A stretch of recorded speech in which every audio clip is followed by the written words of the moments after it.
Hi, this is Jeannie from Metal Dollhouse Rescue.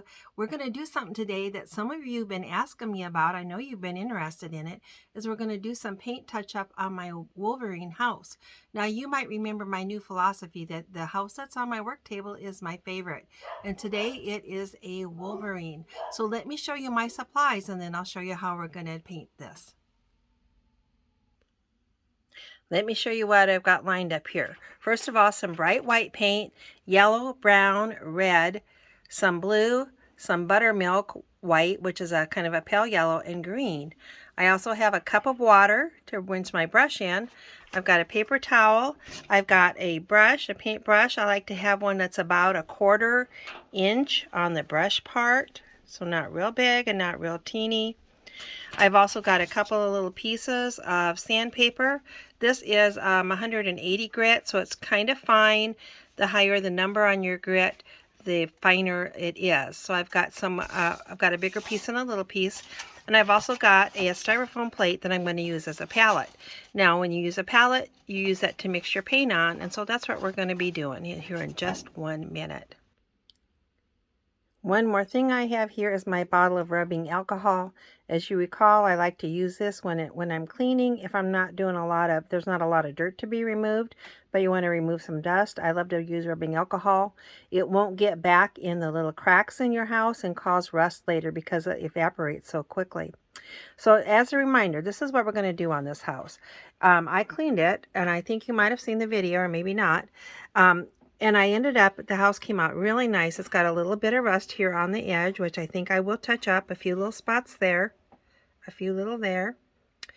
Then in the back corner of the kitchen, there was quite a little bit of paint missing, a little bit of rust back there. So I want to clean that up. It looks dirty, but honestly, I've cleaned that. And then here along the front, there's a little bit. I'm not going to turn it right now, but on the other side, there's a little bit missing too along the flowers along the front end. If we have time, I will show you that too. So I've got 2 different methods I like to use to paint. There's 3 I can think of actually. So the 3 different methods that I might use to paint is, first of all, to sand back in the corner and to just paint that solid white. Another thing you might do is, I'm going to show you another method I use, but sometimes you'll want to try to match a pattern. I don't know that I'm going to try to match along here, but sometimes you might try to match the pattern. And then the third thing that you might do is try to replicate, if you were missing, for instance, something big here on the wall, maybe you would try to replicate that picture. Now, I don't have anything like that going on in this house, so what we're going to do is fill in these little spots, as well as back there in the back corner will be one of the main ones. The first thing I want to do is sand that, and I've got my sandpaper here, and I've just folded it. I cut it small, and I'm going to fold it, and I'm going to get back in there and sand that. Now, you want to not sand other places. If I were to sand out here in the middle of the floor, that will remove that paint, and I don't want to remove that. I just want to sand back here. And my method, or the reason I'm doing this, is to make that smooth. It will paint a lot nicer and look a lot better if that's smooth to the touch when you get ready to paint. Right now, typically, as you can tell, what rust feels like, it does have a very rough feel to it. So I'm going to sand that down and make it smooth. Again, I'm trying to avoid anything other than those spots where it's rust. And it just needs a little light sanding. You don't have to go too rough on it. The higher the number on your sandpaper, the finer the grit. This is, I believe, 180 grit, so it's kind of fairly fine. You could even use a little finer, but I'm just going to sand that until it gets smooth. Okay, I've got that sanded until it's pretty well smooth to the touch. You're just going to have to trust me on that. While I was sanding, I went ahead and sanded this front part just a little bit because it also felt a little rough. I didn't do it a lot, but just a little bit to smooth that down a little bit. Now, in my mind, there's 2 reasons why I sand. First is to make that smooth so that your paint will go on nice and it will look nice. But the second thing is so that I think it will actually help to preserve it so that rust won't continue to rust so bad. Now, I've sprayed a little of my rubbing alcohol on the towel. Remember, I would recommend not spraying liquid right into your house of any type. And now I'm just going to use that rubbing alcohol, and it's going to clean off that rust that I have sanded a little bit. There's a little bit of rusty powder in there now, laying around in there. So I'm just going to wipe that down so I'll have all of that out of the way. And again, here on the front, just remove a little of that rust, that rusty powder that I sanded off.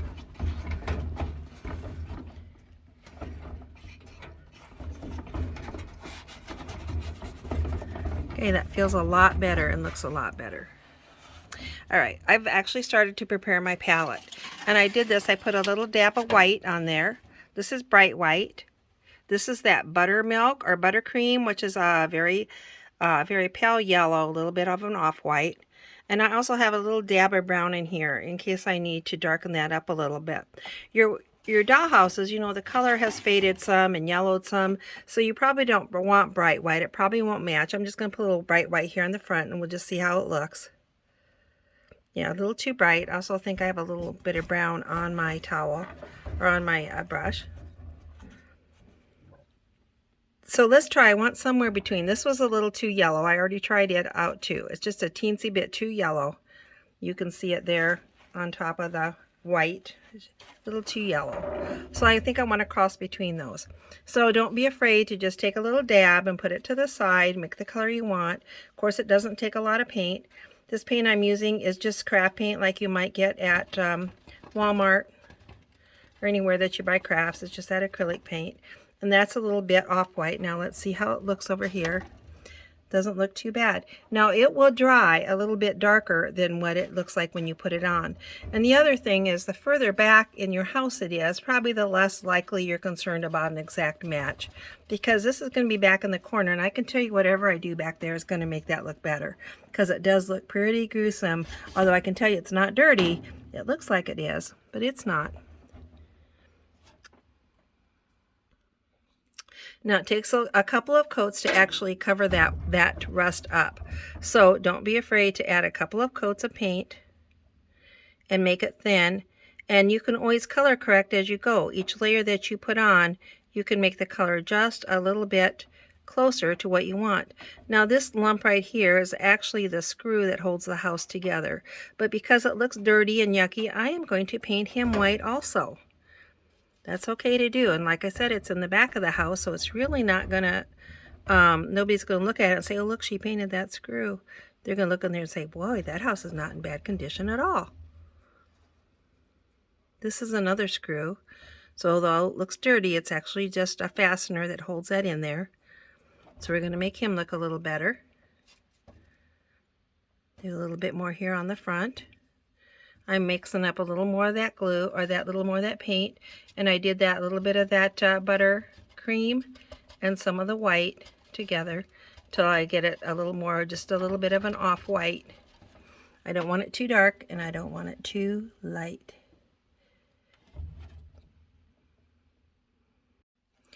Alright, so let's go. I don't want it too dark and I don't want it too light. But you can continue to color correct as you put your layers on here. So whatever you paint the first layer might not be the right shade, but then as you add additional layers, you'll make it look a little better and a little better. Now over here where this seam is, at some point apparently there was some liquid down in there and that has started to make a little rust.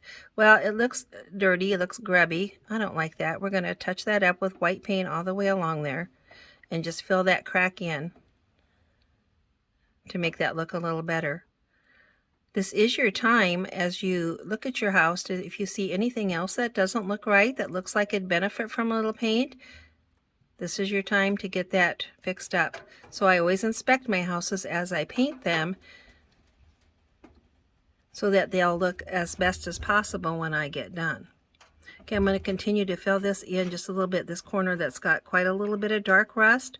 It's not dirt, it's got quite a bit of dark rust. I'm going to fill that in. Here's a progress report. I have put a coat of paint on quite a bit of that worst part of that. Now, if you get paint somewhere that you don't want it, it's easy enough to take your damp rag. In this case, I used my alcohol rag that I was using, and wipe off anything that, if you get a little paint somewhere you didn't mean to get it, it's easy to wipe off. This is water-based paint, so you can wipe it off with a little damp rag of water or the damp rag with alcohol on it. So I'm going to get this part, as you see is my big hand. I'm going to get this part right along here. So I'm going to do that next. I'm going to do up here around this screw. This is all rust, so I'm going to just cover that up with white. And for some reason there's an odd little dot here on the wall that appears to not be anything removable. It feels like a little bit of paint has gone there, so I'm going to fill that in too. I've added another couple of drops of paint to my palette because I'd used up what I wanted. This one, I misspoke on the name of it. This is called Buttermilk, and it's a very pale yellow and off-white, and it works very well to make your white just a little bit not so bright. So I've got here my bright white, and I'm going to put a little bit of buttercream in there and just tone that down a little bit because my house, of course, is older. It's a little yellow, a little faded. Probably the original paint was not bright white either.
I'm pretty close to done. I'm pretty pleased with this. But the joke's on me. Remember I showed you this little dot right here?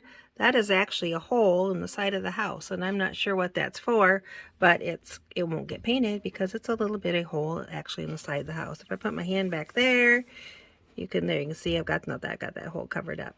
So I don't know if that was for an addition at some point, but it's nothing that's being used now. But I did find something interesting. As I came up to this corner, there's this little screw here that never was white, but I think it would look a lot better white. So I'm going to go ahead and get him too and paint him white while I'm there.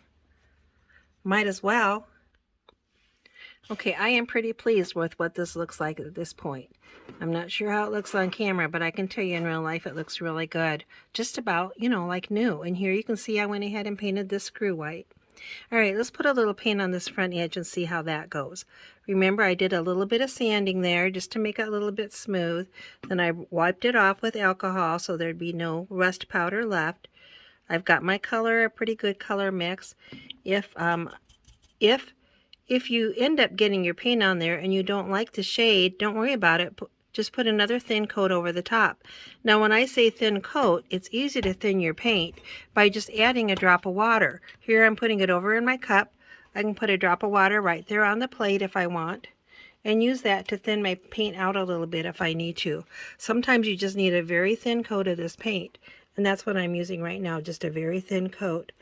And then as you get your color right, you can easily reshade that just a little bit. Get that camera over there so you can see what I'm actually doing. So I'm just trimming that up there in the front a little bit. This was just barely an off-white. I had to mix just a little bit of yellow. Now you might be able to see there's a few spots here on this floor. There's one right there and one right there. And I'm just going to touch those with paint. Not repainting the whole floor, just touching those little dots of a little bit of rust. I did not sand them. And then you can actually cheat just a little bit and sometimes even tap that off a little bit to spread it in just a little bit, blend it in a little bit, so you don't have like a bright white dot on your floor. And then now look on my floor, just almost looks perfect, just almost looks like it's brand new. Giving a little bit of lease on life to this pretty Wolverine house. Now, I've talked about Wolverine houses several times, and I have never yet told you my very favorite thing about them. And then I think about it later, so I'm going to tell you now. The rooms are so big, and you can easily use the 116 furniture in there, or the 118 furniture. Or the other day I showed you could use 124. But it's the only house, I believe. Well, probably not the only house. But another good thing about this house is that it does not have a patio or a garage or a laundry room. Now, you might think that's a bad thing, but I think it's a good thing because it makes the overall footprint of the house not as big. You don't have that extension of the extra room here on the end, so it fits on a shelf very nice while still giving you the great big room to put your furniture in. Okay, I'm going to wrap up this video because I don't like them to get so long because then they're hard for you to watch. But I'm just going to go ahead and put another thin coat along here along the front so that looks really good without looking painted. It will look nice and clean and fresh. And I the other thing I'm going to do in my next video, I'm going to work on this living room and make the edge of this look nice. And also, since I've got my paint out, I'm going to go upstairs. Now there's 2 screws here. Those are just the tops of the screws, but I'm going to go ahead and paint those this same blue. And it looks like there might be a little spot there too I'm going to fill in. So I'm going to work on those 2 things next, but I'll do that on my next video.